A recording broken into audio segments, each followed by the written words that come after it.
അവർക്കൊന്നും പറയാൻ കഴിഞ്ഞില്ല.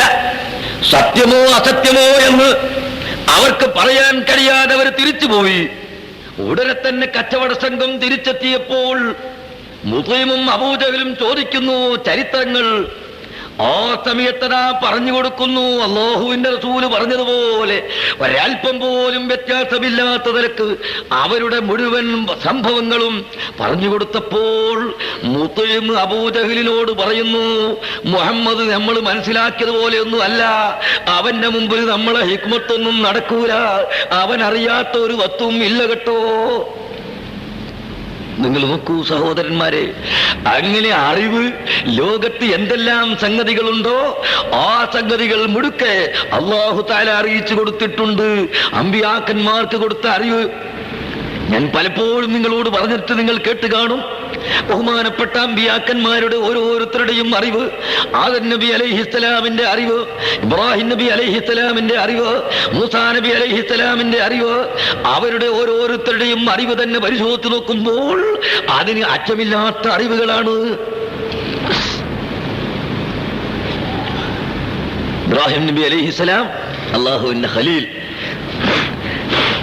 എന്ന സ്ഥാനപ്പേര് കിട്ടിയ മഹാന്റെ അറിവ് എത്രയെന്ന് പറയാൻ സാധ്യമല്ല.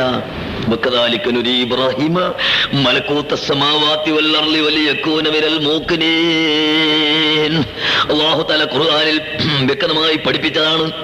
അല്ലാഹു തആല ഏകനാണെന്നതിന്റെ തെളിവ്, അല്ലാഹുവിന്റെ ഏകത്വത്തിന്റെ തെളിവ്, അവന്റെ ആധിക്യത്തെ സംബന്ധിച്ചുള്ള തെളിവ്, അവന്റെ വജൂദിനെ സംബന്ധിച്ചുള്ള തെളിവ്, അങ്ങനെ അല്ലാഹുവിന്റെ അപാരമായ കഴിവുകളെ സംബന്ധിച്ചുള്ള ധാരാളം അറിവുകൾ ബഹുമാനപ്പെട്ട ഖലീലുല്ലാഹി ഇബ്രാഹിം അലൈഹിസ്സലാമിന് അല്ലാഹു കൊടുത്തിട്ട് അല്ലാഹു പറയുന്നു, വക്കദാലിക അപ്രകാരം ഈ അറിവുകളൊക്കെ കൊടുത്തതിന് പുറമെ നുരി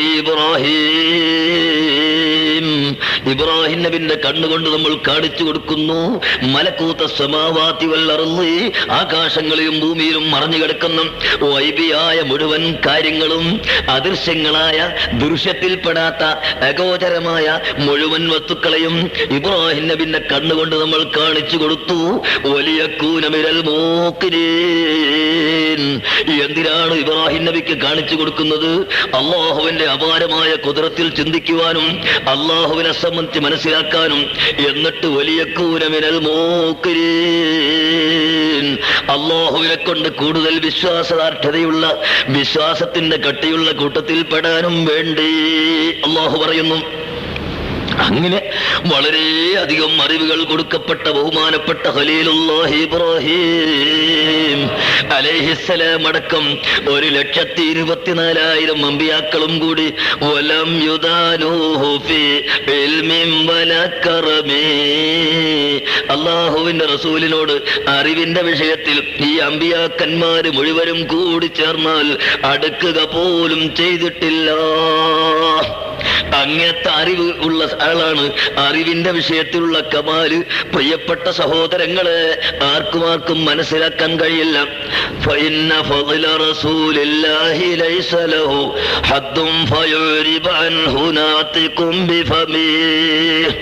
നബി സല്ലല്ലാഹു അലൈഹി വസല്ലം തങ്ങളുടെ ഫളൽ, ഫഇന്ന ഫളല റസൂലില്ലാഹി ലൈസ ലഹു ഹദ്ദുൻ ഫയുരിബ് അൻഹു നാതികും ബിഫമി.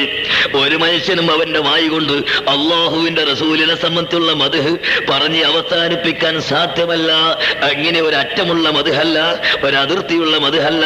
കാരണം നിങ്ങളറിയോ, അല്ലാഹു സുബ്ഹാനഹു വ തആല തന്നെ അവന്റെ പരിശുദ്ധ ഖുർആനിൽ റസൂലുള്ളാഹിനെ ഉപമപ്പെടുത്തിയത് ഒരു ലൈറ്റ് ഹൗസിനോടാണ്. അതാ അല്ലാഹു നൂറുസ് സമാവാതി വൽ അർളി മസലു നൂരിഹി കമിഷ്കാത്ത്. അല്ലാഹു തആല പറയുന്നു, അല്ലാഹു തആല ആകാശത്തിലും ഭൂമിയിലും വെളിച്ചം കൊടുക്കുന്നവനാണ്.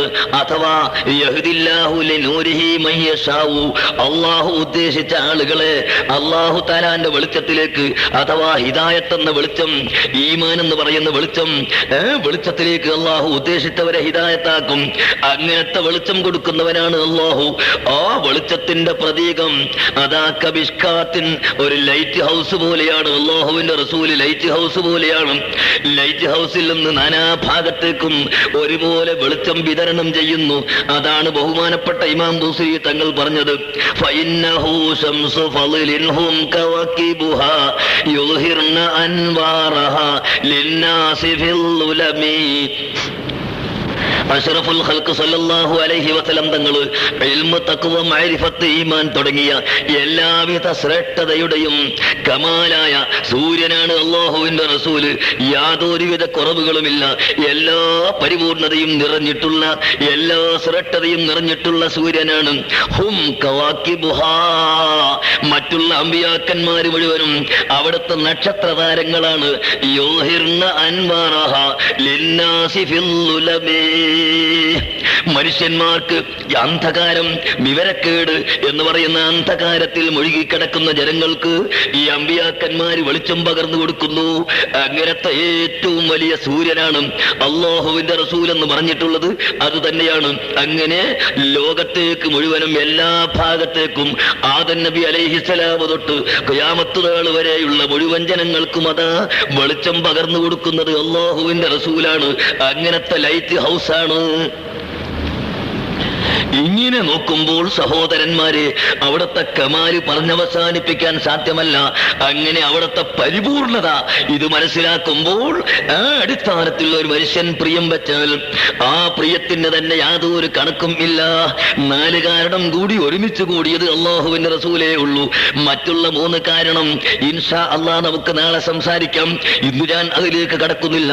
അല്ലാഹുവിന്റെ റസൂലിന്റെ കമാല്, അവിടുത്തെ പരിപൂർണത, ബുദ്ധിയുടെ പരിപൂർണത, തന്റെ ഇടത്തിന്റെ പരിപൂർണത, ആരോഗ്യത്തിന്റെ പരിപൂർണത, അതുപോലെ തന്നെ അറിവിന്റെ പരിപൂർണത, ഇങ്ങനെ ഓരോന്നിന്റെയും പരിപൂർണത എടുത്തു നോക്കിയാൽ അതിനോട് തുല്യമായ മറ്റാരുമില്ല. അതുകൊണ്ടാണ് ബഹുമാനപ്പെട്ട ഇമാം മാലിക് റളിയല്ലാഹു അൻഹു പറയുന്നു, അക്റഹു അൻ അഖൂല സുർതു ഖബ്റൻ നബിയ്യ്. മദീന മുനവ്വറയിലേക്ക് സിയാറത്തിന് പോകുമ്പോൾ അല്ലാഹുവിന്റെ റസൂലിന്റെ ഖബർ സന്ദർശിച്ചു എന്ന് പറയുന്നതിനെ ഞാൻ വെറുക്കുന്നു. ആര് പറയുന്നു? ഇമാം മാലിക്. പിന്നെ എന്ത് പറയണം? ഖബർ സന്ദർശിച്ചു എന്ന് പറഞ്ഞാൽ പോരാ, വല്ലഖൂലു സുർത്തുൻ നബിയ്യ. ഹയാത്തുള്ള ഒരു മനുഷ്യനെ കാണാൻ പോയാൽ ഞാൻ അദ്ദേഹത്തിന്റെ മുഹമ്മദിന്റെ വീട് സന്ദർശിച്ചു എന്ന് പറയാറില്ല, മുഹമ്മദിനെ കാണാൻ പോയി എന്നാണ് പറയാറുള്ളത്. അതുപോലെ മരിച്ചുകൊണ്ട് ആ ഖബറിന്റെ ഉള്ളിൽ കിടക്കുന്ന റസൂലുള്ളാഹി സ്വല്ലല്ലാഹു അലൈഹി വസല്ലം തങ്ങളെ സുർത്തുൻ നബിയ്യ, നബിയെ സന്ദർശിച്ചു എന്ന് പറയണം. അല്ലാതെ നബിന്റെ ഖബർ സന്ദർശിച്ചു എന്ന് പറയല് അവിടത്തോട് ചേർന്ന അദബിന് കുറവാണെന്ന് ബഹുമാനപ്പെട്ട ഇമാം മാലിക് റളിയല്ലാഹു അൻഹു പറയുന്നു. വഫാത്തിന്റെ ശേഷം അതുപോലെ തന്നെ സഹോദരന്മാരെ, ഇമാം മാലിക് റളിയല്ലാഹു അൻഹു നബി സല്ലല്ലാഹു അലൈഹി വസല്ലം തങ്ങളെ വഫാത്തിന്റെ ശേഷം പോലും ബഹുമാനിച്ചിട്ടുള്ളത് നോക്ക് നിങ്ങൾ. മദീനത്തിന്റെ പുറത്തേക്ക് പോകുമ്പോൾ എല്ലാ സമയത്തും വാഹനപ്പുറത്ത് പോയി മദീനത്തിന്റെ കമ്പൗണ്ടിലേക്ക് എത്തിയാൽ ആ സമയത്ത് വാഹനപ്പുറത്തുനിന്ന് താഴെ ഇറങ്ങിക്കളയും. അല്ലാഹുവിന്റെ റസൂല് അന്ത്യവിശ്രമം കൊള്ളുന്ന ഈ രാജ്യത്ത് വാഹനപ്പുറത്ത് കയറൽ മാലിക്കിന് യോജിച്ചതല്ല എന്ന് പറഞ്ഞുകൊണ്ട് മാലിക് ഇമാമുൽ മദീന, മദീനത്തിന്റെ ഇമാമായ മാലിക് ഇമാമ തങ്ങൾ വാഹനപ്പുറത്തുനിന്ന് ഇറങ്ങിക്കളയും. ഈ നിലക്ക് റസൂലുള്ളാഹി സ്വല്ലല്ലാഹു അലൈഹി വസല്ലമ തങ്ങൾ വഫാത്തിന്റെ ശേഷവും ഹയാത്ത് കാലത്തും എല്ലാ സമയത്തും ബഹുമാനിക്കുന്നു. നിങ്ങൾ കണ്ടോ, ബഹുമാനപ്പെട്ട അംർ ഇബ്നുൽ ആസ് റളിയല്ലാഹു തആല അൻഹു തങ്ങൾ വഫാത്തിന്റെ സമയം വന്നപ്പോൾ, മരണത്തിന്റെ സമയം അടുത്ത് ആസന്നമായപ്പോൾ അംർ ഇബ്നുൽ ആസ് അദ്ദേഹത്തിന്റെ മകനെ വിളിച്ചിട്ട് പറയുന്നു, പൊന്നുമകനെ, ഞാനിതാ മരിക്കാൻ അടുത്തിരിക്കുന്നു. ഞാൻ മരിച്ചു കഴിഞ്ഞാൽ നീ എന്തു ചെയ്യണം? അടുത്തുള്ള ആളുകളോട് പറയുന്നു, നിങ്ങൾ എന്റെ കണ്ണ് ചെമ്പിപ്പിക്കണം. മരിച്ചാൽ മയ്യത്ത്, അതാ ഒരാൾ മയ്യത്തിന്റെ റൂഹ് പിടിക്കപ്പെട്ട് കഴിയുമ്പോൾ ആ റൂഹിനെ ഇങ്ങനെ മേൽപോട്ട് കൊണ്ടുപോകുന്ന സമയത്ത് മയ്യത്ത് ആ റൂഹിലേക്ക് നോക്കിക്കൊണ്ടിരിക്കും. അങ്ങനെ ആ കൊണ്ടുപോയ നോട്ടത്തിൽ തന്നെ മയ്യത്ത് കിടന്നാൽ കണ്ണിങ്ങനെ തുറന്നു കളിക്കും. തുറന്നു കിടന്നാൽ മനുഷ്യനെ കാണുമ്പോൾ പേടിയാകുന്ന രൂപമുണ്ടാകും. അതുകൊണ്ട് മരിച്ചു കഴിഞ്ഞാൽ കണ്ണിങ്ങനെ അടച്ചു കളയണം. അതുപോലെ മരിക്കുന്ന സമയത്ത് വായ ഇങ്ങനെ തുറന്നു കിടക്കും. ആ തുറന്നു കിടക്കുന്ന വായ പൂട്ടിക്കൊണ്ട് അല്പസമയം ഒരു കയറെടുത്തുകൊണ്ട് ഒരു നാരെടുത്തുകൊണ്ട് നിങ്ങൾ കെട്ടി അടച്ചു വെക്കണം. ഇതൊക്കെ മര്യാദയാണ്, മരണത്തിന്റെ സമയത്ത് ചെയ്യേണ്ടുന്ന മര്യാദകൾ. അതുപോലെ മരിച്ചു കഴിഞ്ഞാൽ പെട്ടെന്ന് ശരീരം ചൂട് തടയുമ്പോൾ മരം പോലെ ഒരു മരക്കൊള്ളി പോലെ ആയിപ്പോകും. അങ്ങനെ ആകാതിരിക്കാൻ വേണ്ടി കൈമുട്ട്, കാലിന്റെ മുട്ട്, ഇങ്ങനെ അവയവങ്ങളൊക്കെ കുറെ പ്രാവശ്യം മടക്കുകയും നിർത്തുകയും ചെയ്യണം. പള്ള വീർത്തു പോകാതിരിക്കാൻ വേണ്ടി പള്ളയുടെ മുകളിൽ അല്പസമയം ഒരു ഘനമുള്ള എന്തെങ്കിലും ഒരു സാധനം എടുത്തു വെക്കണം. ഇങ്ങനെ മയ്യത്തിന് ചെയ്യേണ്ടുന്ന മര്യാദകള്, അതുപോലെ തന്നെ മയ്യത്ത് കുളിപ്പിക്കേണ്ടുന്ന മര്യാദകള്, കബറിൽ താഴ്ത്തേണ്ടുന്ന മര്യാദകള്, ഇതെല്ലാം പഠിപ്പിച്ചു കൊടുത്തുകൊണ്ട് ബഹുമാനപ്പെട്ട അംറുൽ ആസി റളിയല്ലാഹു അൻഹു പറയുന്നു, പ്രിയപ്പെട്ട മകനെ, ഞാൻ വലിയ ബേജാറിലാണ്, ഞാൻ വലിയ പേടിയിലാണ്. എന്താണ് കാരണം? മളാ അലയ്യ സലാസു ഹാലാത്തിൻ, 3 സന്ദർഭം എന്നിൽ കഴിഞ്ഞു പോയിട്ടുണ്ട്. ആ 3 സന്ദർഭത്തിൽ ഒന്നാമത്തെ സന്ദർഭം അഷ്റഫുൽ ഖൽഖ് സല്ലല്ലാഹു അലൈഹി വസല്ലം തങ്ങൾ ലോകത്ത് വെച്ച് ഏറ്റവും കഠിനമായ ശത്രുവായ ഒരു സമയമാണ്. ഞാൻ ഇസ്ലാമിലേക്ക് വരുന്നതിന്റെ മുമ്പ് എനിക്ക് ലോകത്ത് ഒന്നാമത്തെ ശത്രു മുഹമ്മദ് നബിയായിരുന്നു. ആ കാലത്ത് ഞാനെങ്ങാനും മരിച്ചു പോയാൽ ഞാൻ നരകത്തിലായിരുന്നു. അല്ലാഹു അതിൽ നിന്ന് എന്നെ രക്ഷപ്പെടുത്തി ഇസ്ലാമിലേക്ക് കൊണ്ടുവന്നു. രണ്ടാമത്തെ ഘട്ടം, ഞാൻ ഇസ്ലാമായതിന്റെ ശേഷം ആ ഘട്ടത്തിൽ അള്ളാഹുവിന്റെ മഖ്ലൂക്കുകളെ കൂട്ടത്തിൽ വെച്ച് എനിക്ക് റസൂലുള്ളാഹി സ്വല്ലല്ലാഹു അലൈഹി വസല്ലമ തങ്ങളെപ്പോലെ പ്രിയമുള്ള ഒരാളില്ല എന്ന് മാത്രമല്ല, റസൂലുള്ളാഹിന്റെ മുഖത്തേക്ക് ഞാൻ ഇസ്ലാമായത് മുതൽ റസൂലുള്ള വഫാത്താകുന്നത് വരെ നേരിട്ട് നോക്കാൻ എനിക്ക് കഴിഞ്ഞിട്ടില്ല. കാരണം كالشمس تظهر للعينين من بعد صغيرة وتقل الطرف بالنمم. അതാ സൂര്യൻ എന്ന് പറയുന്ന സാധനം, അത് എത്രയോ ഇരട്ടി ഭൂമിയെക്കാളും എത്രയോ വളരെ വലിപ്പമുള്ള സാധനമാണ് സൂര്യൻ. എന്നാൽ അത് കണ്ണിന് ചെറിയതായി തോന്നുന്നു. ഉച്ച സമയത്ത് അത് നോക്കിയാൽ വളരെ ചെറിയ സാധനമാണ്. എന്നാലും ആ സൂര്യനിലേക്ക് നേരിട്ട് കണ്ണുകൊണ്ട് നോക്കാൻ ആർക്കും സാധ്യമല്ല. എന്ന പോലെ അല്ലാഹുവിന്റെ റസൂലിന്റെ കമാലും അവിടത്തെ ഭംഗിയും അവിടത്തെ പരിപൂർണതയും കാരണം നേരിട്ട് അവിടത്തെ മുഖത്തോട് മുഖം നിൽക്കാനും അവിടത്തെ മുഖത്തേക്ക് നോക്കാനും എനിക്ക് മരണം വരെ കഴിഞ്ഞിട്ടില്ല. അങ്ങനെ എന്റെ അല്ലാഹുവിന്റെ മഖ്ലൂക്കിന്റെ കൂട്ടത്തിൽ വെച്ച് ഏറ്റവും പ്രിയപ്പെട്ട വ്യക്തിയായി അല്ലാഹുവിന്റെ റസൂലാണ്. ആ ഒരു സമയം എനിക്ക് കഴിഞ്ഞുപോയി. ആ സമയത്ത് ഞാൻ മരിച്ചിരുന്നുവെങ്കിൽ എനിക്ക് യാതൊരു പേടിയും ഉണ്ടായിരുന്നില്ല. മൂന്നാമത്തെ ഒരു ഘട്ടം, റസൂലുള്ളാഹിന്റെ വഫാത്തിന് ശേഷം കുറച്ചു കാലം ഞാൻ ജീവിച്ചു. ആ കാലഘട്ടത്തിൽ എന്നെ ഭരണാധികാരിയാക്കപ്പെട്ടു, ചില ഭരണം എന്നിൽ ഏൽപ്പിക്കപ്പെട്ടു. ആ സമയത്ത് എന്റെ കഴിവിന്റെ പരമാവധി ഞാൻ നീതി പാലിക്കാൻ ശ്രമിച്ചിട്ടുണ്ട്. എങ്കിലും ആ ജീവിതത്തിനിടയിൽ എന്തോ ചില അപാകതകൾ എന്നിൽ നിന്ന് സംഭവിച്ചു പോയോ എന്നെനിക്കറിയില്ല. അതുകൊണ്ട് ഞാൻ വലിയ പേടിയിലാണ് എന്ന് ബഹുമാനപ്പെട്ട അംറുൽ ആസി തങ്ങൾ പറയും. അദ്ദേഹത്തിന്റെ ചരിത്രത്തിലേക്ക് ഞാൻ കടക്കുന്നില്ല. അത് പറഞ്ഞിട്ട് അദ്ദേഹം വളരെ വേദനയോടുകൂടി പറഞ്ഞു, ഞാൻ മരിച്ചു കഴിഞ്ഞാൽ അതിന്റെ ആദാബുകളൊക്കെ കഴിഞ്ഞിട്ട് നിങ്ങൾ എന്റെ മേൽ ജനാസ നിസ്കരിച്ച് കബറിന്റെ ഉള്ളിലേക്ക് കൊണ്ടുപോയി വെച്ചാൽ ആ കബറിൽ വെച്ച ഉടനെ തന്നെ നിങ്ങൾ പോയി കളയരുത്. അള്ളാഹുവിന്റെ മലക്കുകൾ വന്നിട്ട് എന്നോട് ചോദ്യം ചെയ്യാൻ വരുമ്പോൾ നിങ്ങൾ എന്നെ ഇട്ടുപോകരുത്, നിങ്ങൾ എന്നെ ഒറ്റക്കാക്കി പോകരുത്, നിങ്ങൾ അവിടെ തന്നെ നിൽക്കണം. ഒരൊട്ടകത്തെ അറുത്തുകൊണ്ട് അതിന്റെ മാംസം വിഭജിച്ചു കൊടുക്കുന്ന സമയം ഏകദേശം 1 മണിക്കൂർ സമയത്തോളം നിങ്ങൾ എന്റെ കബറിന്റെ അടുക്കൽ നിന്നുകൊണ്ട് എന്നോട് എനിക്ക് വേണ്ടി പൊറുക്കലിനെ തേടുകയും എനിക്ക് വേണ്ടി തസ്ബീത്ത് ചൊല്ലുകയും മാത്രമല്ല എനിക്ക് തൽഖീൻ പറഞ്ഞു തരികയും അങ്ങനെ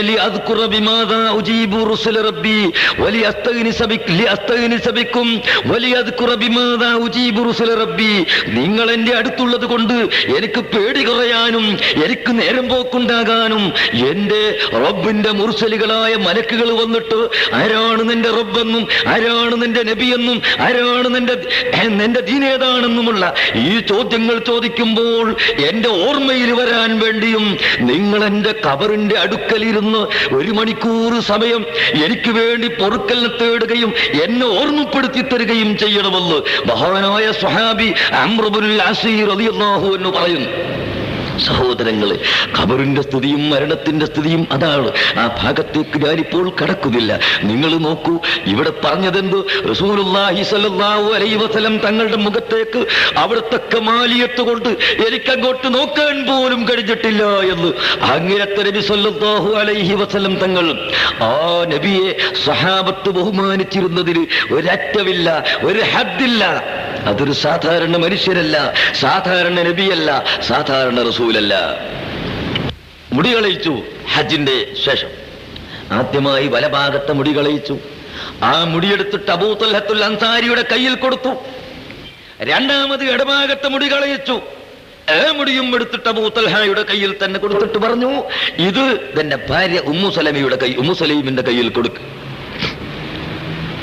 ആദ്യത്തെ മുടി ആദ്യമായി കളഞ്ഞ വലഭാഗത്തെ മുടി ഇഖ്സിംഹു ബൈനന്നാസ്, മനുഷ്യന്മാർക്ക് ഓഹരി ചെയ്തു കൊടുക്ക്. മനുഷ്യന്മാർക്ക് ഓഹരി ചെയ്തു കൊടുക്കുക അബൂ തൽഹത്തെ അല്ലാഹുവിന്റെ റസൂൽ പറഞ്ഞു.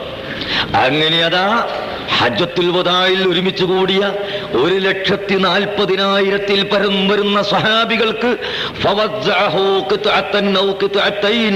ഒന്നും രണ്ടും കഷ്ണമാക്കി മുറിച്ചിട്ട് റസൂലുള്ളാഹിന്റെ മുടി മഹാന്മാരായ സ്വഹാബത്തിന് മുഴുവനും ഓഹരി ചെയ്തു കൊടുത്തു. പ്രിയപ്പെട്ട സുഹൃത്തെ, അള്ളാഹിന്റെ റസൂലും സ്വഹാബികളും മുഴുവനും വിഡ്ഢികളാണെന്നാണോ നിങ്ങൾ മനസ്സിലാക്കുന്നത്? റസൂൽ സാധാരണ മനുഷ്യനാണെന്ന് പറയുന്ന കൗമിനോട് ഞാൻ ചോദിക്കുന്നു, റസൂൽ ഒരു സാധാരണ മനുഷ്യനാണ് എന്ന് പറയുന്ന വ്യക്തികളോട് ഞാൻ ചോദിക്കുന്നു, ഈ ചെയ്തിട്ടുള്ളത് അള്ളാഹിന്റെ റസൂലിന്റെ കൽപ്പന അനുസരിച്ചല്ലേ? സഹാബത്ത് 1,30,000-ൽ പരം വരുന്ന 40,000-ൽ പരം വരുന്ന സഹാബികൾ മുഴുവനും അതിൽ നിന്ന് ഓരോ കഷ്ണങ്ങൾ വാങ്ങി സൂക്ഷിച്ചു. ബഹുമാനപ്പെട്ട താബിഈയായ അബ്ദുല്ലാഹി ഇബ്നു സിരീൻ തങ്ങൾ പറയുന്നു, അതിൽ നിന്ന് ഒരു കഷ്ണം മുടി 90,000 ദിർഹം കൊടുത്തിട്ടാണ് ഞാൻ വാങ്ങിയത്, ഒരാളോട് എനിക്ക് കിട്ടേണ്ട ആവശ്യത്തിന് വേണ്ടി. നോക്കൂ നിങ്ങൾ, ഇതാണ് ബഹുമാനപ്പെട്ട സഹാബത്ത് മനസ്സിലാക്കിയത്. സാധാരണ മനുഷ്യനല്ല, സാധാരണ നബിയല്ല, സാധാരണ റസൂലല്ല. ഒളുവെടുക്കുന്ന വെള്ളം നബി സല്ലല്ലാഹു അലൈഹി വസല്ലം തങ്ങൾ ഒളുവെടുത്താൽ ആ ഒളുവിന്റെ വെള്ളം ഒരു തുള്ളി വെള്ളം പോലും ഭൂമിയിലേക്ക് വീഴാൻ സ്വഹാബികൾ അനുവദിച്ചിരുന്നില്ല. തിക്കും തിരക്കും കൂടിയിട്ട് ആ ഒളുവിന്റെ വെള്ളം അവരെടുത്ത് അവരെ ശരീരത്തിൽ പുരട്ടുന്നു. ഒരാൾക്ക് കിട്ടിയില്ലെങ്കിൽ കിട്ടിയയാളുടെ ശരീരത്തിൽ നിന്ന് തൊട്ടിട്ട് മറ്റവർ പുരട്ടുന്നു. ഇനി അതും വേണ്ട, ഇപ്പോഴത്തെ ചെറുപ്പക്കാരന് നബി സാധാരണ മനുഷ്യനാണെന്ന് പറയുന്നവൻ ഇതൊക്കെ കേൾക്കുമ്പോൾ ഭ്രാന്തായിട്ട് തോന്നും. അത് അവൻ ഇസ്ലാമിന്റെ പുറത്ത് നിന്നിട്ടാണ്, ഇസ്ലാമിന്റെ അകത്ത് നിൽക്കുമ്പോൾ അത് തോന്നൂല. ഒതുവെടുക്കുന്ന വെള്ളം അല്ല, കാറിക്കുറച്ച് തുപ്പുന്ന തുപ്പുനീരും കഫവും അല്ലാഹുവിന്റെ റസൂല് തുപ്പിക്കഴിഞ്ഞാൽ അത് ഭൂമിയിലേക്ക് വീഴാൻ സ്വഹാബികൾ അനുവദിച്ചിരുന്നില്ല. ആ തുപ്പുനീര് നെഞ്ചത്തേക്ക് മാർവിടത്തിലേക്ക് വീഴുന്നു, അത് ശരീരത്തിൽ പുരട്ടുന്നു. നീ മലിനമായി കരുതണ്ട സഹോദര, നീ നിസ്സാരമായി കരുതണ്ട. എത്ര സാധനങ്ങളുണ്ട്. കാഷ്ടം ഇല്ലേ? ഛർദിച്ചത് കുടിക്കുന്ന ആളുകളല്ലേ ഈ ഇരിക്കുന്ന മുഴുവൻ മനുഷ്യന്മാരും, അല്ലേ? കുടിച്ചില്ലേ? ഛർദിച്ചത് കുടിക്കുന്ന ആളുകളാ. ഞാൻ കുടിച്ചിട്ടുണ്ട്, നിങ്ങളും കുടിച്ചിട്ടുണ്ട്, അധികം ആളുകളും കുടിച്ചിട്ടുണ്ടാവും. എന്ത് ഛർദിച്ചത്? മനുഷ്യൻ ഛർദിച്ചല്ല. മനുഷ്യൻ ഛർദിച്ചത് നമ്മൾ വളരെയധികം വെറുക്കുന്നു. എന്നാൽ ഫീഹി ശിഫാഉം മിൻ കുല്ലി ദാ, എല്ലാ രോഗത്തിനും ശിഫയുണ്ട് തേനില്. അല്ലാഹു പറയുന്നു, തേന് ഞാനും നിങ്ങളൊക്കെ കുടിക്കുന്നു, അത് ഈച്ച ഛർദിച്ച സാധനമാണ്. അതെന്തേ അതിന് പ്രത്യേകത ഉണ്ടായി? അപ്പൊ നിനക്ക് അവിടെ വെറുപ്പില്ല. ഛർദിച്ചതാണ്, ഈച്ച കുടിച്ചിട്ട് അത് രണ്ടാമത് അതിൽ നിന്നിട്ട് ഇങ്ങോട്ട് പല പുഷ്പങ്ങളിലും പോയിട്ട് അതെടുത്ത് രണ്ടാമത് കൊണ്ടുവന്നിട്ട് ഛർദിച്ചതാണ്, അതുകൊണ്ട് കുടിക്കാൻ പറ്റില്ല എന്ന് നീ പറയുന്നുണ്ടോ? അതിന് ബഹുമതി ഉണ്ടായില്ലേ?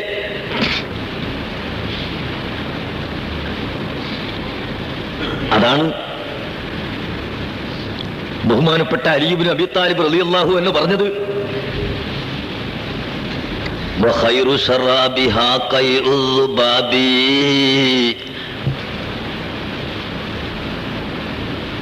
وخير لباسها نفثات دودي وخير شرابها قيء الذباب.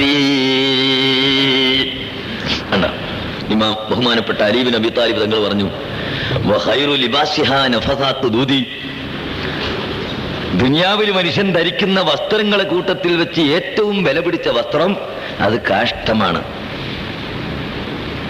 അല്ലേ?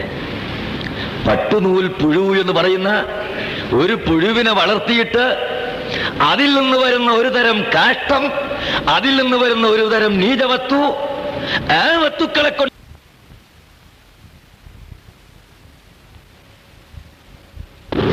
ദുനിയാവിൽ മനുഷ്യൻ ധരിക്കുന്ന വസ്ത്രങ്ങളെ കൂട്ടത്തിൽ വെച്ച് ഏറ്റവും വില പിടിച്ച വസ്ത്രം അത് കാഷ്ടമാണ്, അല്ലേ? പട്ടുനൂൽ പുഴു എന്ന് പറയുന്ന ഒരു പുഴുവിനെ വളർത്തിയിട്ട് അതിൽ നിന്ന് വരുന്ന ഒരു തരം കാഷ്ടം, അതിൽ നിന്ന് വരുന്ന ഒരു തരം നീചവസ്തു, ആ വസ്തുക്കളെ കൊണ്ടാണ് പട്ടിയുണ്ടാക്കുന്നത്. വസ്ത്രങ്ങളെ കൂട്ടത്തിൽ വെച്ച് ഏറ്റവും ഉത്തമമായത് പട്ടുനൂൽ പുഴുവിന്റെ കാഷ്ടമാണ്.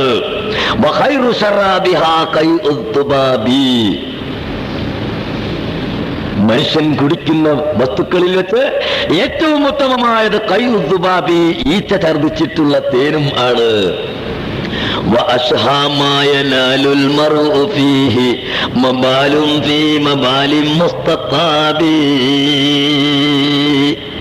മറ്റൊന്ന് അലി റളിയല്ലാഹു അൻഹു പറയുന്നു, നീ നിസ്സാരമായി കാണുന്നത് മറ്റു ചിലപ്പോൾ നിസ്സാരമല്ലാതെ വരുന്നു.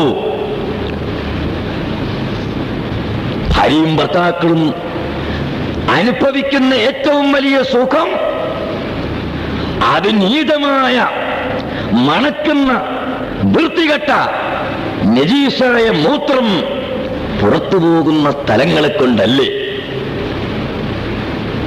ബഹുമാനപ്പെട്ട അലി റളിയല്ലാഹു അൻഹു ചോദിക്കും, അങ്ങനെ ഓരോ വസ്തുവിനും പ്രാധാന്യം നൽകുന്നത് ആ വസ്തുവിന്റെ സ്ഥിതി അനുസരിച്ച് നിൽക്കും.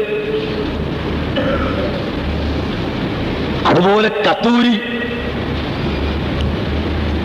അത് ഒരു മൃഗത്തിന്റെ രക്തമാണ്. രക്തം യഥാർത്ഥത്തിൽ നജീസാണ്. ആ നജീസായ രക്തത്തിൽ നിന്ന് കത്തൂരി എന്ന് പറയുന്ന ഒരു സാധനം വകതിരിഞ്ഞു വന്നപ്പോൾ അതിന് മഹത്വമുണ്ടായി. അത് രക്തമാണെന്ന് പറഞ്ഞിട്ട് അതിനെ ഒഴിക്കാൻ പറ്റില്ല. എന്തിനേറെ പറയുന്ന മനുഷ്യനാകുന്ന ഞാനും നിങ്ങളും രക്തം കൊണ്ടുണ്ടായതാണ്. രക്തം പറഞ്ഞ് ഇന്ദ്രിയ ബീജമായി, ആ ഇന്ദ്രിയ ബീജം പറഞ്ഞ് പിന്നെ മനുഷ്യനായി. അങ്ങനെ നീരിക്കുന്ന നിങ്ങളും ഞാനുമൊക്കെ രക്തമാണ്, എന്നാ നജീസാണ്, പള്ളിയിൽ കയറാൻ പാടില്ലെന്ന് പറയാനൊക്കുകയില്ല. അങ്ങനെ ഓരോ വസ്തുക്കൾക്കും അതിന് സ്ഥാനമനുസരിച്ചാണ് അതിന്റെ നിലനിൽക്കുന്നത്. അതുകൊണ്ട് അള്ളാഹുവിന്റെ റസൂലിന്റെ തുപ്പുനീരും അള്ളാഹുവിന്റെ റസൂലിന്റെ മുടിയും അള്ളാഹുവിന്റെ റസൂലിന്റെ ശരീരവും സാധാരണത്തെ ഒരു മനുഷ്യരല്ല, അത്രത്തോളം ബഹുമാനപ്പെട്ട ഇസ്ലാം പഠിപ്പിച്ചിട്ടുണ്ട്. അതുകൊണ്ട് തന്നെയാണ് അക്റഹു അൻ നഖൂല നബിയ്യുൻ ഔ റസൂൽ. ബഹുമാനപ്പെട്ട ഇമാം ഷാഫിഈ തങ്ങൾ പറയുന്നു, നബി സല്ലല്ലാഹു അലൈഹി വസല്ലം തങ്ങളെ സംബന്ധിച്ച് നബി എന്ന് പറയുന്നതിനെ ഞാൻ വെറുക്കുന്നു, റസൂൽ എന്ന് പറയുന്നതിനെ ഞാൻ വെറുക്കുന്നു. ബൽ അഖൂലു നബിയുല്ലാഹി ഔ റസൂലുള്ളാഹി, നബി പറഞ്ഞു റസൂൽ പറഞ്ഞു എന്ന് സാധാരണ നിലയിൽ പറഞ്ഞാൽ പോരാ. അള്ളാഹുവിലേക്ക് ചേർത്തുകൊണ്ട് അള്ളാഹുവിന്റെ നബി പറഞ്ഞു എന്നോ അള്ളാഹുവിന്റെ റസൂൽ പറഞ്ഞു എന്നോ അങ്ങനെ മഹത്വം കൂട്ടിക്കൊണ്ടല്ലാതെ, അല്ലെങ്കിൽ സ്വലാത്ത് കൂട്ടിച്ചേർത്തുകൊണ്ടല്ലാതെ അള്ളാഹുവിന്റെ റസൂലിനെ സംബന്ധിച്ച് ഒരു സാധാരണ നബിയെ പറ്റി പറയുന്നത് പോലെ പറയാൻ പാടില്ലെന്ന് ഇമാം ഷാഫിഈ തങ്ങൾ പറയുന്നു. ഇതേ അതേ നിലക്ക് സഹോദരന്മാരെ, അഷ്റഫുൽ ഖൽഖ് സല്ലല്ലാഹു അലൈഹി വസല്ലമ തങ്ങളെ കൊണ്ട് നാം നല്ലവരായി തീർന്നു. അതാണ് യുസക്കീഹിം. പരിശുദ്ധ ഖുർആൻ പറയുന്നു, അല്ലാഹുവിന്റെ റസൂൽ മനുഷ്യന്മാരെ ശുദ്ധീകരിക്കുന്നു, തസ്കിയത്ത് ചെയ്യുന്നു, സംസ്കരിച്ചെടുക്കുന്നു എന്ന്. അങ്ങനെ ആ നബിയുടെ മുഖേന അള്ളാഹുവിനെ മനസ്സിലാക്കുകയും അള്ളാഹു തആലയിലേക്ക് അടുക്കുകയും ചെയ്യുമ്പോൾ മാത്രമേ യഥാർത്ഥമായ മുഅ്മിനും മുത്തഖിയുമായി തീരാൻ സാധിക്കുകയുള്ളൂ, അവകാശമുള്ളൂ എന്ന് ഞാൻ നിങ്ങളോട് ഓർമ്മപ്പെടുത്തുകയും അങ്ങനെ നിങ്ങളും ഞാനും നബി സല്ലല്ലാഹു അലൈഹി വസല്ലം തങ്ങളോടുള്ള ഹുബ്ബ്, അവിടത്തോടുള്ള പ്രിയം, ഹുബ്ബുൻ നബി അലൽ ഇൻസാനി മുഫ്തറമുൻ വഹുബ്ബു അസ്ഹാബിഹി നൂറും ബിബുർഹാനി. നബി സല്ലല്ലാഹു അലൈഹി വസല്ലം തങ്ങളെ പ്രിയം വെക്കൽ അത് നമ്മുടെ ഈമാനിന്റെ കടമയാണ്, ഈമാനിന്റെ ാണ്, ഈമാനിന്റെ അടിത്തറയാണ്. എങ്ങനെ പ്രിയം വെച്ചുകൊണ്ട് റസൂലുള്ളാഹി സ്വല്ലല്ലാഹു അലൈഹി വസല്ലം തങ്ങളുടെ ചര്യകൾ പിൻപറ്റി പരിശുദ്ധ ദീനിന് വേണ്ടി പ്രവർത്തിച്ച് മുന്നോട്ട് നീങ്ങണമെന്ന് നിങ്ങളോട് ഉപദേശിച്ചുകൊണ്ട് എന്റെ വാക്കുകൾ ഞാൻ അവസാനിപ്പിക്കുകയാണ്. പിന്നെ ഇൻഷാ അല്ലാഹ് നാളെ ഒരു ദിവസം കൂടി നമുക്ക് സംസാരിക്കാം. ഞാൻ യഥാർത്ഥത്തിൽ പിന്നെ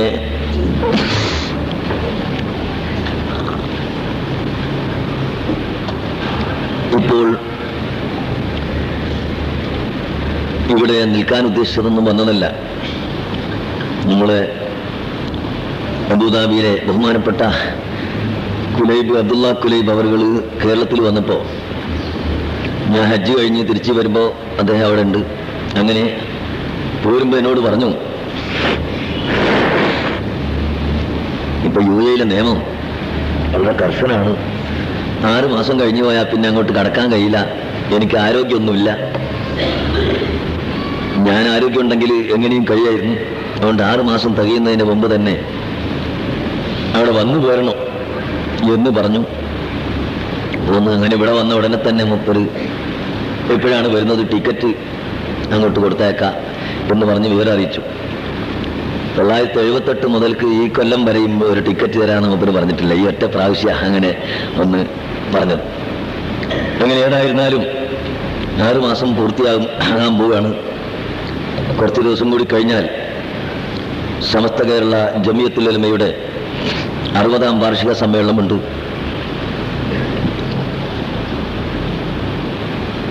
അത് ഡിസംബർ ലാസ്റ്റിൽ വെച്ചതായിരുന്നു. പിന്നെ ഇലക്ഷൻ കാരണം അത് നീട്ടി സെപ്റ്റംബർ, ജനുവരി, ഫെബ്രുവരി 1, 2, 3 തീയതികളിലേക്ക് മാറ്റിയിരിക്കുന്നു. ആ സമ്മേളനത്തിന്റെ പ്രവൃത്തിയൊക്കെ ഉള്ളതുകൊണ്ട് വരാൻ കഴിയില്ല എന്ന് മനസ്സിലാക്കി പെട്ടെന്ന് ഇവിടെ വന്നു പോകാൻ വേണ്ടി മാത്രം വന്നതാണ്. അങ്ങനെ പോകുന്ന സമയത്ത് ഇവിടെ 2 ദിവസം സംസാരിക്കാം എന്ന് ഉദ്ദേശിച്ച് അങ്ങനെ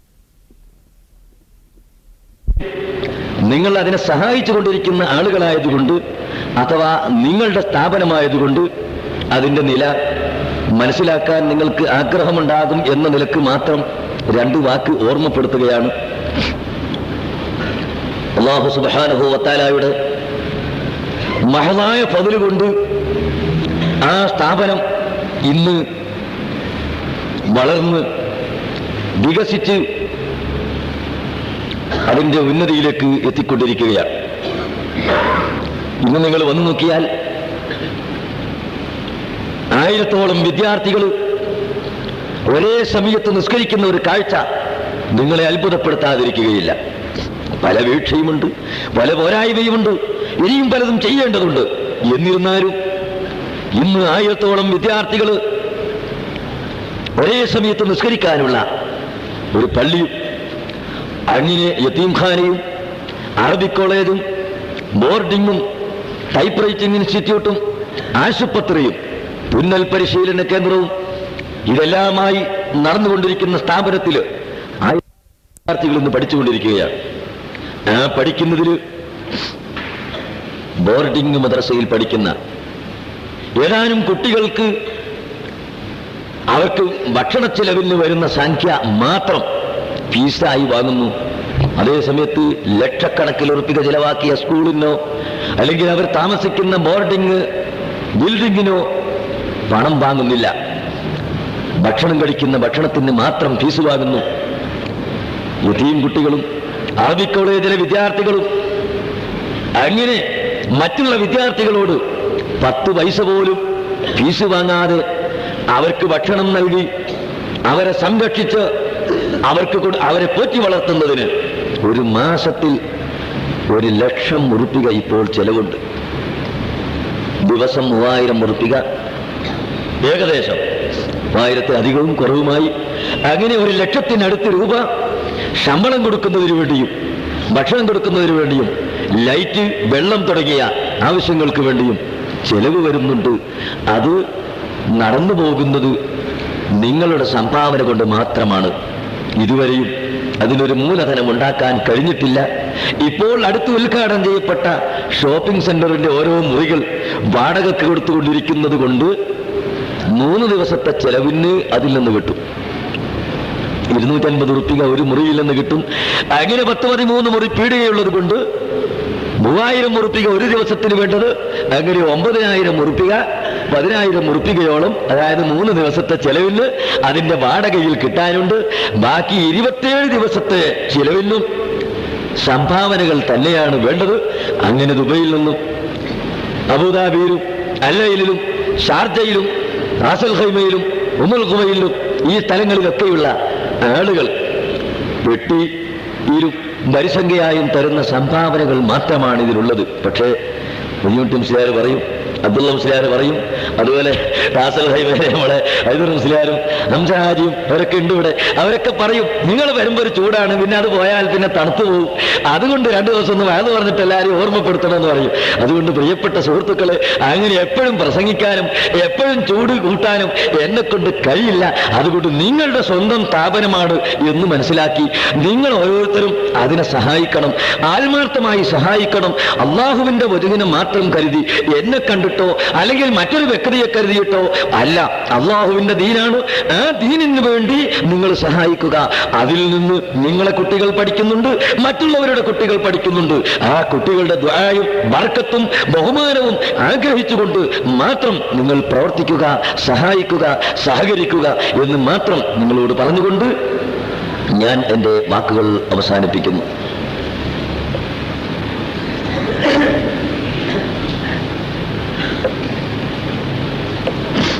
അതുകൊണ്ട് ഇനി നീട്ടി സംസാരിക്കുന്നില്ല. അല്ലാഹു സുബ്ഹാനഹു വ തആല നമ്മുടെ എല്ലാ ഹലാലായ ഉദ്ദേശങ്ങളും എളുപ്പത്തിൽ പൂർത്തിയാക്കി തരട്ടെ. നമ്മുടെ എല്ലാ രോഗങ്ങളെയും അല്ലാഹു തആല ശിഫയാക്കി തരട്ടെ. അൽഹംദുലില്ലാഹി റബ്ബിൽ ആലമീൻ. അല്ലാഹുമ്മ സ്വല്ലി അലാ സയ്യിദിനാ മുഹമ്മദിൻ വഅലാ ആലി വഅസ്ഹാബി സയ്യിദിനാ വമൗലാനാ മുഹമ്മദ്. اللهم اجعل جمنا هذا جما مرحوما وتفرقنا من بعده تفرقا معصوما ولا تجعل منا ولا فينا ولا معنا شقيا ولا مطرودا ولا محروما. اللهم أعز الإسلام والمسلمين وأذل الشرك والمشركين. اللهم أعز الإسلام والمسلمين وأذل الكفر والكافرين. اللهم أعز الإسلام والمسلمين وأذل الكفر والكافرين. اللهم دمر أعداءنا وأعداءك أعداء الدين. اللهم يا صابر الستر إذا أحاط البلايا ويا سامي الأصوات من تحت العلا نسألك بنبيك المحبوب وكرسيك المنصوب أنت الله الذي تجبر قلب الخائف المرغوب من الكروب إذا اشتدت ومن السيوف إذا استلت ومن قلوب الأعداء إذا غضبت وسودت. اللهم إن جاءوا إلينا فصدهم وإن بغوا علينا فردهم. فحصنت بالله وبرسوله وبأصحابه العشرة المبشرة ساداتنا أبي بكر وعمر وعثمان وعلي وطلحة والزبير وسعد وسعيد وعبد الرحمن بن عوف وأبي عبيدة بن الجراح رضي الله عنهم الذين بايعوا نبيك تحت الشجرة.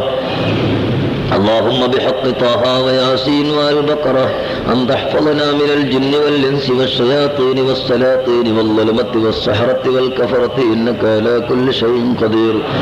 اللهم إني أصبحت وأمسيت أنا ومن أحاطت عليه شفقة قلبي في يمانك وفي ضمانك وفي ركن من أركانك وخيمة الستر مسبولة علينا وتاج الملائكة على رؤوسنا ومحمد صلى الله عليه وسلم على أيماننا وعلي كرم الله وجهه عن شمائلنا ودرقة العباس وحمزة رضي الله عنهما بين أكتافنا وسيف جبريل عليه السلام بين أيدينا نصد به صدا ونرد به ردا نصد به صدا ونرد به ردا من القوم إذا صارت ومن القلوب إذا غارت اللهم يا حابس الوحش ويا شديد البطش ويا حافظ النفس ويا من لا عين تراك ولا يد تمسك أرخي علينا قبة من حديد أوتادها في الأرض ورئيسها في السماء وحيطانها مبنية بالقدرة والعظمة ومفتاحها يا حفيظ يا حفيظ يا حفيظ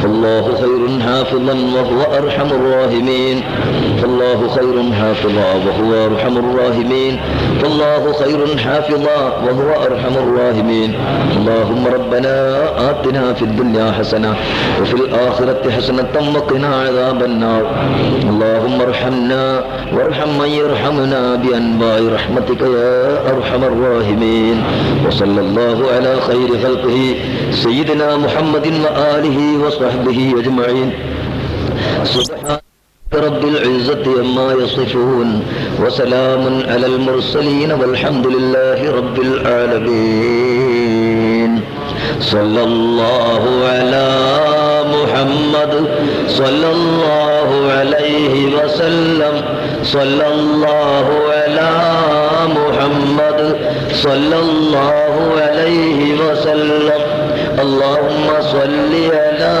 محمد يا رب صل عليه وسلم. പിന്നെ സംഭാവന ആരോട് ചോദിക്കണമെന്നില്ല, ചോദിക്കാണ്ടാനും തരുന്നതിന് വിരോധമില്ല എന്ന് മാത്രം. അല്ലാഹുമ്മ സ്വല്ലി അലാ സയ്യിദിനാ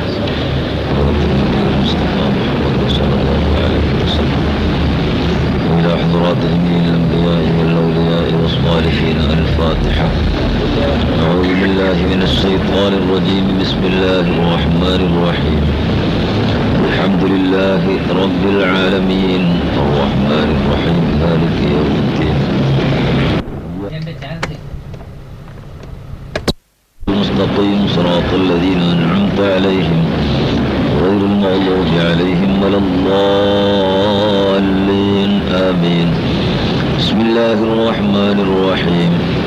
إذا جاء نصر الله والفتح ورأيت الناس يدخلون في دين الله أفواجا فسبح بحمد ربك واستغفر إنه كان توابا. بسم الله الرحمن الرحيم. قل هو الله أحد الله الصمد لم يلد ولم يولد ولم يكن له كفوا أحد. بسم الله الرحمن الرحيم. قل هو الله أحد الله الصمد لم يلد ولم يولد ولم يكن له كفوا أحد. بسم الله الرحمن الرحيم. قل هو الله أحد الله الصمد لم يلد ولم يولد ولم يكن له كفوا أحد. بسم الله الرحمن الرحيم. قل أعوذ برب الفلق من شر ما خلق ومن شر غاسق إذا وقب ومن شر النفاثات في العقد ومن شر حاسد إذا حسد. بسم الله الرحمن الرحيم. قل أعوذ برب الناس ملك الناس إله الناس من شر الوسواس الخناس الذي يوسوس في صدور الناس من الجنة والناس. الحمد لله رب العالمين حمدا يوافي نعمه ويكافئ مزيدا. اللهم صل وسلم وبارك على سيدنا محمد وعلى آل سيدنا ومولانا محمد. اللهم اوصل وبلغ ثواب ما قرأناه من القرآن العظيم إلى حضرة النبي المصطفى محمد صلى الله عليه وسلم. اللهم وإلى حضرات آبائه وإخوانه من الأنبياء والمرسلين وإلى حضرات أزواجه الطاهرات أمهات المؤمنين وذرياته وأهل بيته إلى يوم الدين وإلى حضرات أصحابه البدريين والوحديين سائر الصحابة كلهم أجمعين. اللهم وإلى حضرات الأئمة المجتهدين وجميع الفقهاء والمحدثين، وإلى حضرات جميع الأولياء والعلماء والشهداء والصديقين والصالحين أينما كانوا من مشارق الأرض إلى مغاربها من الأحياء والأموات. اللهم زد لهم فضلا على فضلهم وشرفا على شرفهم وكرامة تليق بعظيم شأنهم. اللهم احفظ علينا من فروضاتهم وأسرارهم وبركاتهم في الدارين.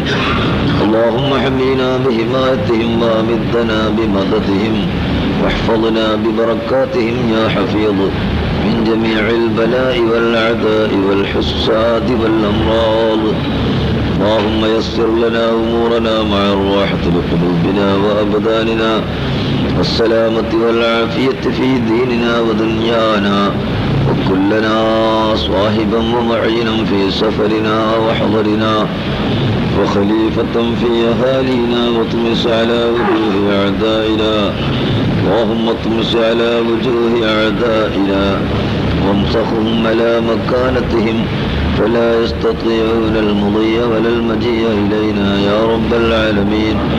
اللهم لا تمكن الأعداء فينا ولا تسلطهم علينا بذنوبنا يا أرحم الراحمين. اللهم رب اشرح لي صدري ويسر لي أمري واحلل عقدة من لساني يفقه قولي. اللهم اشف أمراضنا، اللهم اشف أمراضنا، اللهم اشف أمراضنا وأمراض مرضانا يا شافي الأمراض. اللهم طول حياتنا مع العلم والتقوى والعافية والسلامة يا أرحم الراحمين. ربنا آتنا في الدنيا حسنة وفي الآخرة حسنة وقنا عذاب النار. آمين برحمتك يا أرحم الراحمين. صلى الله تعالى وسلم على خير خلقه سيدنا محمد وآله وصحبه أجمعين. سبحان ربك رب العزة عما يصفون وسلام على المرسلين والحمد لله رب العالمين.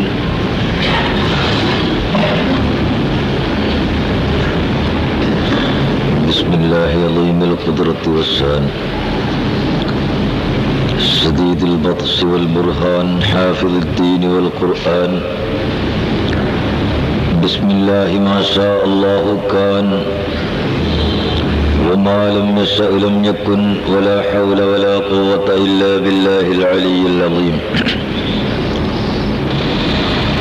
ولا حول ولا قوة إلا بالله العلي العظيم.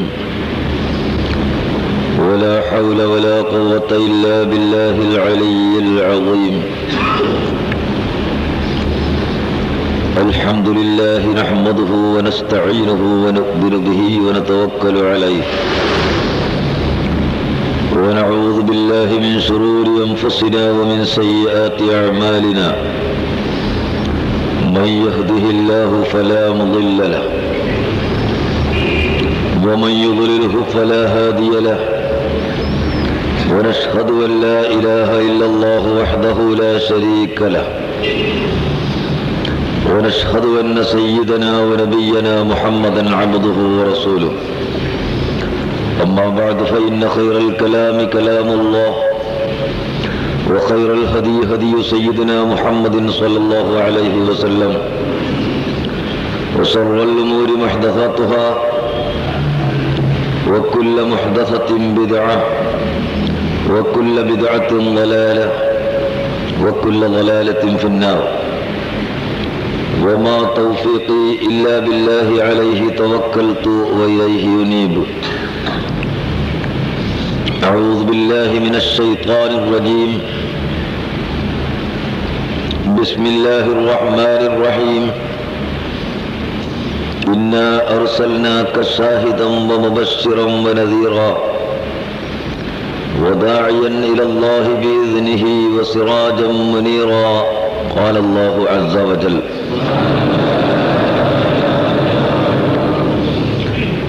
لا يؤمن أحدكم حتى أكون أحب إليه من والده وولده والناس أجمعين. قال رسول الله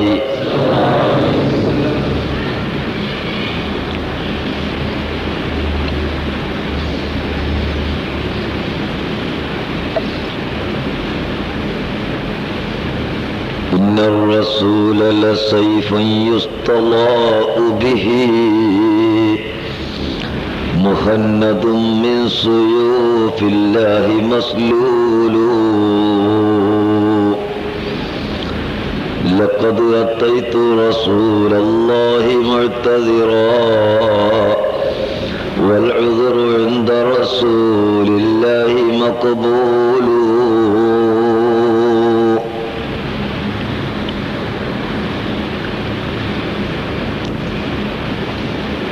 പ്രിയമുള്ള സഹോദരങ്ങളെ, മാന്യ സുഹൃത്തുക്കളെ, സർവശക്തനായ അല്ലാഹു സുബ്ഹാനഹു വ തആല നമ്മെല്ലാവരെയും അവന്റെ യഥാർത്ഥ മുത്തഖീങ്ങളിൽ സ്വാലിഹീങ്ങളിൽ പെടുത്തി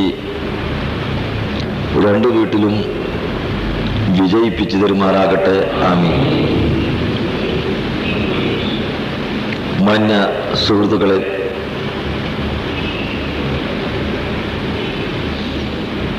കഴിഞ്ഞ ദിവസം നിങ്ങളോട് ഞാൻ സംസാരിച്ചിട്ടുള്ളത് പ്രധാനമായി രണ്ട് കാര്യത്തെ സംബന്ധിച്ചാണ്. ഒന്നാമതായി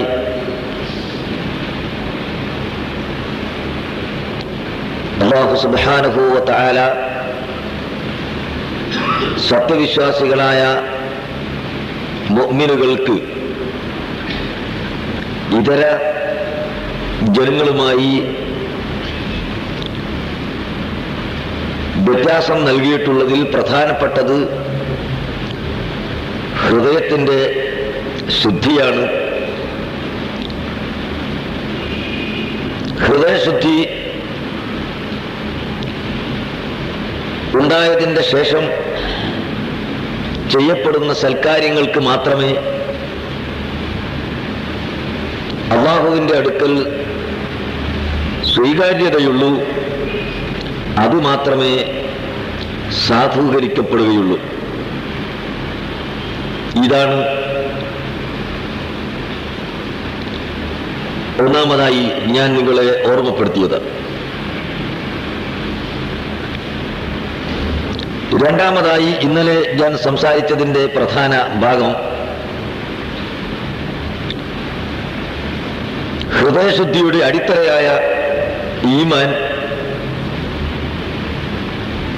അത് അല്ലാഹു സുബ്ഹാനഹു വ തആലയിലുള്ള അചഞ്ചലമായ നിഷ്കളങ്കമായ നിഷ്കപടമായ വിശ്വാസമാണ്. ഈ വിശ്വാസം സ്ഥാപിക്കുന്നതിനു വേണ്ടി, ഇത് നിലനിർത്തുന്നതിനു വേണ്ടി ഹൃദയത്തിൽ ഈ വിശ്വാസം രൂഢമൂലമാകുന്നതിനു വേണ്ടി അല്ലാഹു സുബ്ഹാനഹു വ തആല ഐഹിക ലോകത്ത് എമ്പാടും തെളിവുകൾ വെച്ചിട്ടുണ്ട്.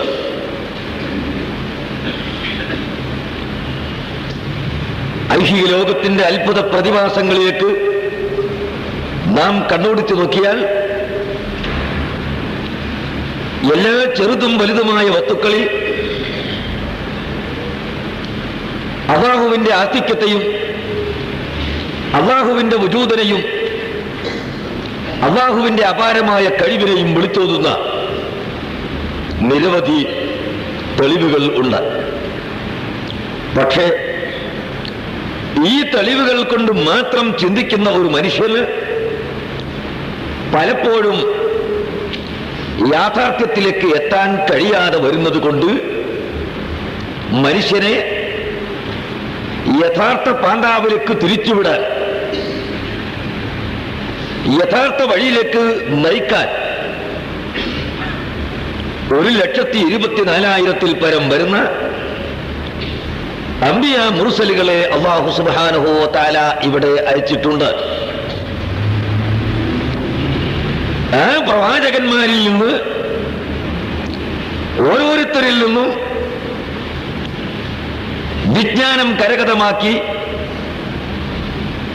അല്ലാഹുവിനെ സംബന്ധിച്ച് മനസ്സിലാക്കിയ ജനങ്ങളും ഇവിടെ കഴിഞ്ഞു പോയിട്ടുണ്ട്. എന്നാൽ ഈ മുഴുവൻ അമ്പിയാക്കളുടെയും അവസാനത്തെ നബിയായി, അഖില ലോകത്തിനും നേതാവായി അയക്കപ്പെട്ട ഖാത്തിമുൽ അംബിയാ അഷ്റഫുൽ ഖൽഖ് നബി സല്ലല്ലാഹു അലൈഹി വസല്ലം തങ്ങൾ വന്നതോടുകൂടെ ഇനി മറ്റൊരു പ്രവാചകൻ ഇവിടെ വരേണ്ടതില്ല, മറ്റൊരു നബി ഇവിടെ വരാൻ ആവശ്യമില്ല, വരാൻ പാടും ഇല്ല. ആവശ്യമുണ്ടെങ്കിലല്ലേ വരേണ്ടതുള്ളൂ. അങ്ങനെ മറ്റൊരു പ്രവാചകൻ ഇനി വരേണ്ട ആവശ്യമില്ല, ഒരിക്കലും അങ്ങനെ വരാൻ സാധ്യതയും ഇല്ല. ആ നിലയിൽ പരിപൂർണമായ നിലക്ക് അടുക്കളയിലുള്ള ചെറിയ കാര്യങ്ങൾ തൊട്ട് അന്താരാഷ്ട്രീയങ്ങളായ കാര്യങ്ങൾ ഉൾപ്പെടെ മനുഷ്യ ജീവിതത്തിൽ ഉണ്ടായേക്കാവുന്ന മുഴുവൻ വസ്തുക്കളെ സംബന്ധിച്ചും പരാമർശിച്ച് ഐഹികവും പാരത്രികവുമായ വിജയത്തിന് ഉപയുക്തമായ മുഴുവൻ നിർദ്ദേശങ്ങളും നൽകിക്കൊണ്ട് റസൂലുള്ളാഹി സ്വല്ലല്ലാഹു അലൈഹി വസല്ലം തങ്ങൾ അയക്കപ്പെട്ടിരിക്കുന്നു. അതുകൊണ്ട് ആ പ്രവാചകനായ മുഹമ്മദ് നബി സ്വല്ലല്ലാഹു അലൈഹി വസല്ലം തങ്ങളോടുള്ള പ്രിയം ഉണ്ടാവുകയും ആ നബി മുഖേന അല്ലാഹുവിലേക്ക് അടുക്കുകയും ചെയ്യുമ്പോൾ മാത്രമേ യഥാർത്ഥ രൂപത്തിൽ അല്ലാഹുവിനെ അറിയാൻ കഴിയുകയുള്ളൂ, അല്ലാഹുവിനെ മനസ്സിലാക്കാൻ സാധിക്കുകയുള്ളൂ. അപ്പോൾ മാത്രമേ മനുഷ്യൻ വിജയിക്കാൻ സാധിക്കുകയുള്ളൂ. ഇതാണ് ഞാൻ ഇന്നലെ നിങ്ങളോട് പറഞ്ഞതിന്റെ ചുരുക്കം. ഞാൻ ആവർത്തിക്കുന്നത് ഇന്ന് സംസാരിക്കുന്ന വിഷയവുമായി ബന്ധപ്പെട്ട് നിങ്ങൾ മനസ്സിലാക്കാൻ വേണ്ടിയാണ്. വളരെ പ്രധാനപ്പെട്ട കാര്യമാണ്. എന്നാൽ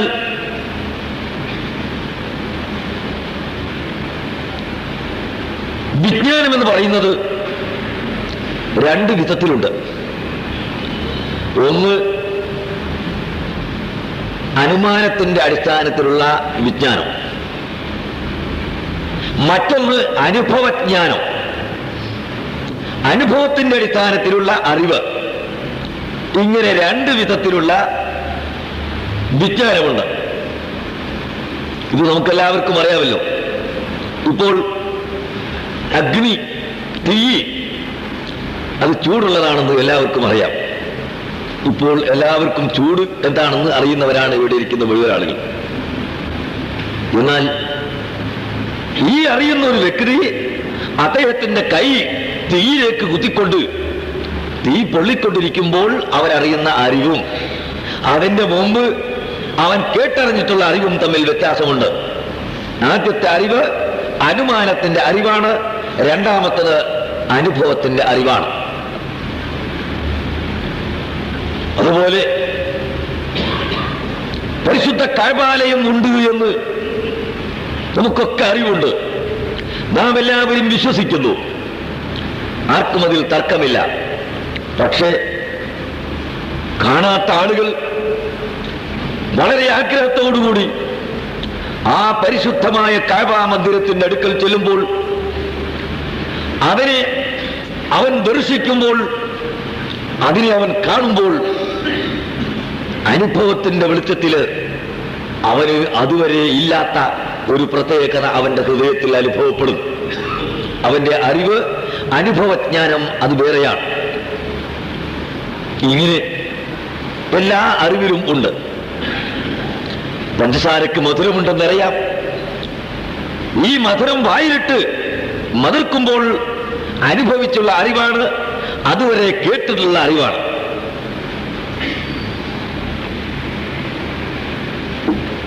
ഇങ്ങനെ രണ്ട് തരത്തിലുള്ള അറിവാണ് അറിവ്. എന്നാൽ മഹാന്മാരായ സ്വഹാബത്തുൽ കിറാം റളിയല്ലാഹു തആല അൻഹും അവർ മുഹമ്മദ് നബി സല്ലല്ലാഹു അലൈഹി വസല്ലം തങ്ങളെ സംബന്ധിച്ച് മനസ്സിലാക്കിയത് അനുഭവജ്ഞാനത്തിലൂടെയാണ്. ഞാനും നിങ്ങളും മനസ്സിലാക്കുന്നത് ആ നിലക്കുള്ള അനുഭവജ്ഞാനമല്ല.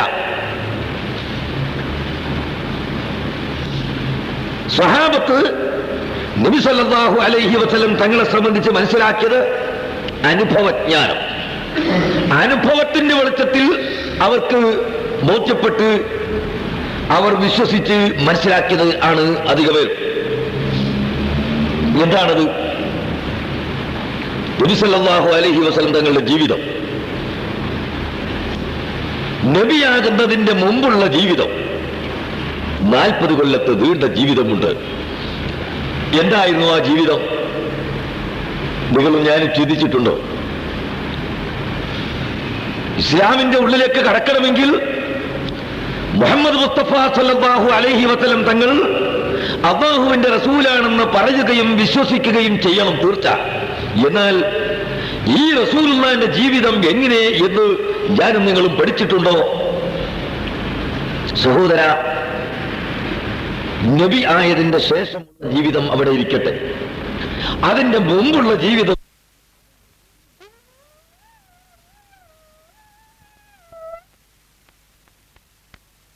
കാണാൻ കഴിഞ്ഞിട്ടുണ്ടോ? അറിയാൻ കഴിഞ്ഞിട്ടുണ്ടോ? ഒരിക്കലും സാധ്യമല്ല.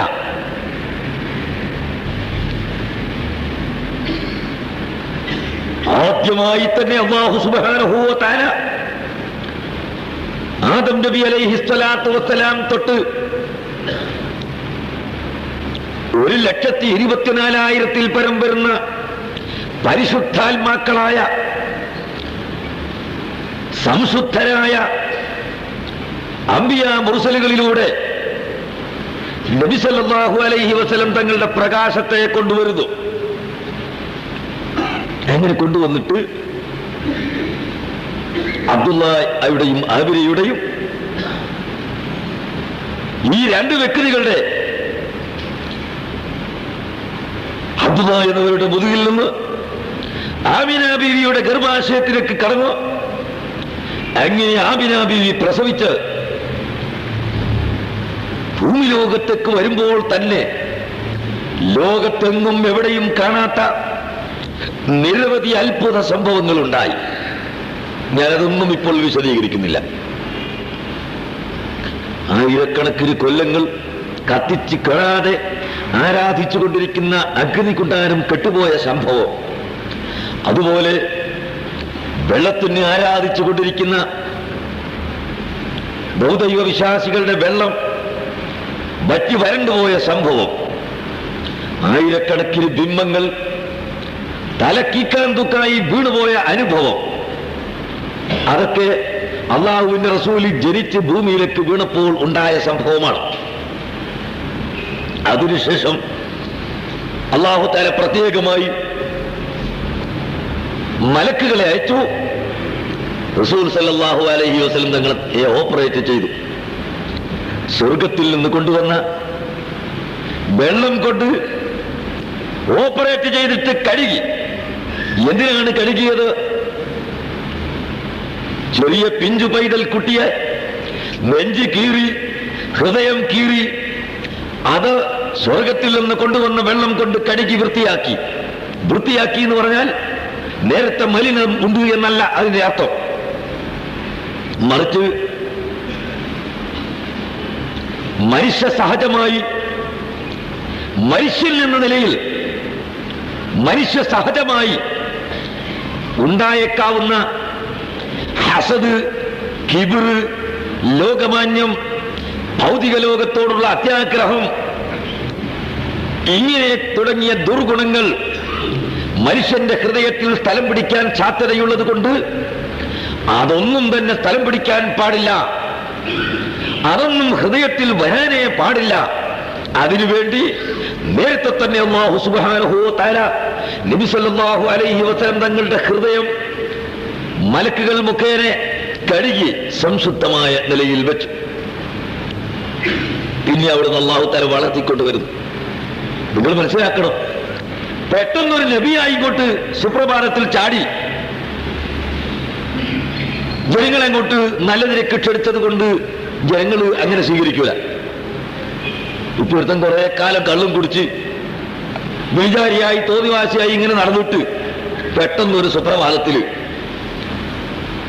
ഇങ്ങോട്ട് തിരിഞ്ഞു നിന്നിട്ട് വയൽ പറയാൻ തുടങ്ങുക, കള്ളു കുടിക്കരുത്, വ്യഭിചരിക്കരുത്, നിസ്കരിക്കണം, നോമ്പ് നോക്കണം എന്ന് പറഞ്ഞിട്ട് ആളുകളെ ക്ഷണിക്കാനും പ്രസംഗിക്കാനും ആളുകളെ ഉപദേശിക്കാനും നടന്നാൽ വലിങ്ങനെ ആൾ കിട്ടൂല.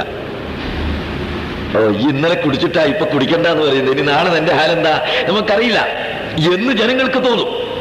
അപ്പോൾ ഈ ഉപദേശം കൊണ്ട് വലിയ ഒരു പ്രയോജനം ഉണ്ടാവുകയില്ല.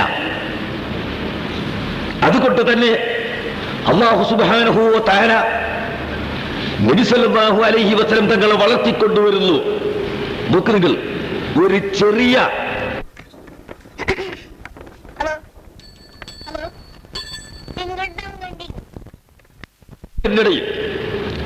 കളവാണെന്ന് സംശയിക്കപ്പെടുന്ന അല്ലെങ്കിൽ തെറ്റാണെന്ന് സംശയിക്കപ്പെടുന്ന ഒരു വാക്ക് പോലും അവിടുത്തെ ജീവിതത്തിൽ ഉണ്ടായില്ല, ഒരു പ്രവൃത്തി പോലും ഉണ്ടായില്ല. നിങ്ങൾ കണ്ടോ, റസൂലുള്ളാഹി സ്വല്ലല്ലാഹു അലൈഹി വസല്ലം തങ്ങൾക്ക് 7 വയസ്സ് അല്ലെങ്കിൽ 10, 12, 13, 17 വയസ്സ് അങ്ങനെ അഭിപ്രായമുണ്ട്. ഏതായിരുന്നാലും ചെറിയതായിരുന്ന കാലത്ത് ഒരിക്കൽ പരിശുദ്ധ കഅബാലയം പണിതുകൊണ്ടിരിക്കുകയാണ്. വലിയ പാറക്കല്ല് അതിന്റെ കഷ്ണം പൊട്ടിച്ചുകൊണ്ട് കഅബാലയം പണി ചെയ്യുന്നതിന് വേണ്ടി ആളുകളൊക്കെ ഇങ്ങനെ കല്ല് കടത്തുകയാണ്. അന്ന് ഖുറൈശികൾക്ക് തുണിയെടുക്കുന്ന സമ്പ്രദായമില്ല, ഖുറൈശികൾക്ക് വസ്ത്രം ധരിക്കുന്ന സമ്പ്രദായമേ ഇല്ല, മറ്റാളുകൾക്ക് തീരെയില്ല. കഅബം തവാഫ് ചെയ്യുന്ന സമയത്ത് പോലും തുണിയെടുക്കൂല. അങ്ങനെയാണ് ആ കാലത്ത്, ജാഹിലിയ കാലത്തുള്ളത്. കഅബം തവാഫ് ചെയ്യുമ്പോൾ തുണി എടുക്കണം എന്ന് ഒരുത്തന് തോന്നിയാൽ ഖുറൈശി തറവാട്ടിൽ വന്നിട്ട് ഖുറൈശികളോട് സമ്മതം ചോദിച്ചിട്ട് അവരോടൊരു തുണി വാങ്ങണം. എന്നിട്ട് ആ തുണി എടുത്തിട്ട് വേണം കഅബത്തിന്റെ അടുത്തേക്ക് പോകാൻ. അല്ലാതെ പുറത്തു നിന്ന് കൊണ്ടുവന്നൊരു തുണി, ഒരു വസ്ത്രം ധരിച്ചിട്ട് കഅബത്തിന്റെ അടുത്തേക്ക് അടുക്കാൻ അവർ സമ്മതിക്കൂല. അത്രയും വിഡ്ഢിത്തമുള്ള, വിവരക്കേട് നിറഞ്ഞ അന്ധകാരത്തിൽ മുഴുകിയ കാലഘട്ടമാണ് അന്ന്. യാതൊരു ലജ്ജയുമില്ലാതെ വസ്ത്രം തുറന്നിട്ട് നഗ്നന്മാരായി നടക്കുന്ന കാലഘട്ടം. അങ്ങനെ വലിയ വലിയ ആളുകളൊക്കെ ഉണ്ട്. ഇവരൊക്കെ കഅബത്തിന്റെ കല്ലിങ്ങനെ കടത്തിക്കൊണ്ടിരിക്കുമ്പോൾ അല്ലാഹുവിന്റെ റസൂൽ, നിങ്ങൾ മനസ്സിലാക്കണം, കുട്ടിയാണ്, നബിയായിട്ടില്ല, ഒരു വലിയ മനുഷ്യൻ പോലുമായിട്ടില്ല. ആ കാലഘട്ടത്തിൽ റസൂലുള്ള മാത്രം തുണി എടുത്തിട്ടുണ്ട്, വേറെ ആരും വസ്ത്രം ധരിച്ചിട്ടില്ല. അങ്ങനെ തുണിയെടുത്തുകൊണ്ട് വസ്ത്രം ധരിച്ചുകൊണ്ട് ചെറിയ പാറക്കല്ലുകൾ എടുത്തിട്ട് വലത്തെ ചുമലിൽ വെച്ച് കഅബത്തിന് വേണ്ടി കല്ല് കടത്തും. കുറെ സമയം കല്ലെടുത്തിട്ട് ചുമലിൽ വെച്ച് കടത്തിയപ്പോൾ വളരെ മിനുസമേറിയ, മാർദ്ദവമേറിയ ആ തൊലി പൊട്ടി. അങ്ങനെ ഇടഭാഗത്തെ ചുമലിൽ വെച്ചു, അവിടെയും തൊലി പൊട്ടി. വേദനിച്ച് വിഷമിച്ചപ്പോൾ ബഹുമാനപ്പെട്ട അബ്ബാസ് റളിയല്ലാഹു അൻഹു പറഞ്ഞു, മകനെ, ഞങ്ങൾ ആരും വസ്ത്രം ധരിച്ചിട്ടില്ലല്ലോ, നീ മാത്രം ഒരു വസ്ത്രം ധരിച്ചിട്ട് ഇങ്ങനെ നടക്കുന്നതിന് വേഗത്തിൽ ആ തുണി ഒന്ന് അഴിച്ചിട്ട് ചുരുട്ടി ഒരു തെരിക ഉണ്ടാക്കി തലയിൽ വെച്ചിട്ട് കല്ലെടുത്ത് തലയിൽ വെച്ച മകനെ എന്ന് ഉപദേശിച്ചു. അന്ന് ഇസ്ലാമായിട്ടില്ല. അങ്ങനെ നബി സല്ലല്ലാഹു അലൈഹി വസല്ലം, നിങ്ങൾ ചെറിയ കുട്ടിയാണല്ലോ, 2 ചുമലും വേദനിച്ച കാരണത്താൽ മറ്റൊന്ന് കല്ലിന്റെ ചുവട്ടിൽ വെക്കാനില്ലാത്തത് കൊണ്ട് ഈ വസ്ത്രമെടുത്ത് ചുരുട്ടി തലയിൽ വെച്ച് കല്ലെടുത്തിട്ട് വെച്ചു. ഒരു കല്ലെടുത്തിട്ട് ഇങ്ങനെ കൊണ്ടുപോകുന്ന ആ സമയത്ത് തന്നെ കയ്യിൽ നിന്ന് കല്ല് വിട്ടുപോയി, കല്ല് താഴോട്ട് വീണുപോയി. അല്ലാഹുവിന്റെ റസൂൽ ബോധം കെട്ട് അവിടെ ഒരു ഭാഗത്തേക്ക് വീണുപോവുകയും ചെയ്തു. ബോധരഹിതരായി അല്പസമയം കടന്ന് പെട്ടെന്ന് തന്നെ ബോധം തെളിഞ്ഞ് എന്റെ വസ്ത്രം എവിടെയെന്ന് ചോദിച്ചുകൊണ്ട് ഉടനെ എടുത്തിട്ട് വസ്ത്രം ധരിക്കുന്നു. പിന്നെ വസ്ത്രം വഹിച്ചില്ല. അല്ലാഹു കാണിച്ചു കൊടുത്തു. ഇസ്ലാമിന്റെ നിയമമൊന്നും വന്നിട്ടില്ല. ഔറത്ത് മറക്കണമെന്ന കൽപ്പനയൊന്നില്ല. അള്ളാഹുവിന്റെ പ്രവാചകന്മാരെന്ന് ലോകത്ത് സന്ദേശം എത്തിച്ചു കൊടുത്തിട്ടില്ല. ആ കാലഘട്ടത്തിൽ പോലും മനുഷ്യത്വരഹിതമായ ഈ സ്വഭാവം അവിടുന്ന് ഉണ്ടാകരുത്. ഐസ്ലാമികമായ ഈ പ്രവൃത്തി